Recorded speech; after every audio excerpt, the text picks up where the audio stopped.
A runaway bride travels through time to an orc tribe 3,000 years in the future. A group of jackals, wolves, tigers, and leopards catch the scent of a woman and immediately surround her. Then, to her astonishment, she discovers that all the animals here are actually male. Soon after, several tigers, leopards, and lions launch an attack on the woman, scaring her so much that she collapses to the ground. When the woman finally regains her composure, she realizes that these animals haven't harmed her at all. Instead, they are all sitting obediently around her. At that moment, a man dressed in animal skins walks over, and to her surprise, all the animals quietly move away on their own. This man is none other than General Sunset of the Orc tribe. The moment he sees the woman's beautiful face, the man is instantly captivated. In their tribe, there are no terms for men and women, only male and female. You smell so good.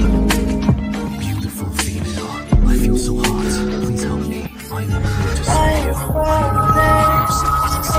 Hearing this, the woman immediately pushed the general away, but then she thought to herself, rather than being forced by her parents to marry that old man, she might as well give herself to this handsome guy in front of her. And so, the two of them became involved with each other. Little did she know, this man was in his mating season, and it was his loss of control yesterday that caused the fire. At that moment, the deputy general arrived with others and found them here. He took out an instrument and tested the man's out-of-control value, only to be shocked to find that it had dropped to a historic low. Even stranger, this time the general couldn't wake up for an entire day. You have to know, for a beastman of his S-class level, it usually takes at least 8 days to wake up. Could it be that this woman is a super rare triple S-class female? Then, the man instructed the deputy general to invite the Grand Elder over to test the woman's mental strength. A moment later, the deputy general arrived with the Grand Elder. When the Grand Elder saw the woman's clothing and appearance, he immediately felt something was odd. The deputy general informed him that the woman was brought back by the general from the wild continent. Unexpectedly, upon hearing this, the Grand Elder became furious, stating that the general is a high-level S-class orc, and aside from the tribe's only S-class female, it's absolutely impossible for any other female to be able to suit her. Then, driven by intense curiosity about the woman, the Grand Elder took out an instrument to test her mental strength, but to his surprise, the results showed that the woman's mental strength was actually 0. Both of them were instantly shocked, but the Grand Elder thought the instrument was broken, so he tested it again, only to find that the result was still 0. The Grand Elder immediately felt that this was simply unbelievable. He is the only general in our tribe.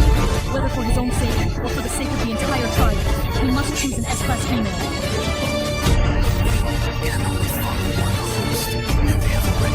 Are you saying they've already actually, honestly, made it? Yes, sir. When the woman heard their conversation, her worldview was completely shattered. She never expected their culture to be so crude. At that moment, the Grand Elder raised his dagger, about to kill the woman, but fortunately, the Deputy General stopped him in time. A moment later, the woman also changed into the Orc tribe's clothing. When she slowly walked out, the Deputy General was instantly stunned by the sight. After snapping out of it, he led the woman to go eat. As soon as the woman arrived at the Orc square, she immediately captivated all the Orcs present, leaving them utterly entranced. At that moment, the woman accidentally stepped on a wooden plank and almost slipped and fell, but fortunately, the Deputy General caught her just in time. Unexpectedly, the woman's casual thank you deeply moved the Orcs, simply because in this tribe, respect and kindness had always been reserved for the elders. When the woman saw that their lunch consisted of some liver and raw meat, she immediately offered to make a pot of pork rib soup for everyone. But the Orcs usually ate their food raw. How could they have ever tasted cooked food before? When they saw the woman busy with her cooking, they all criticized her for wasting food. But unexpectedly, the moment the woman lifted the lid off the pot, the delicious aroma of the pork ribs instantly made their mouths water. However, one of the Orcs mocked Xinyun, claiming that it was just the smell of the spices in the pot, it might smell good, but the food she made could be as bad as alligator. At that moment, the woman picked up a rib, placed it in a bowl, and handed it to the Deputy General.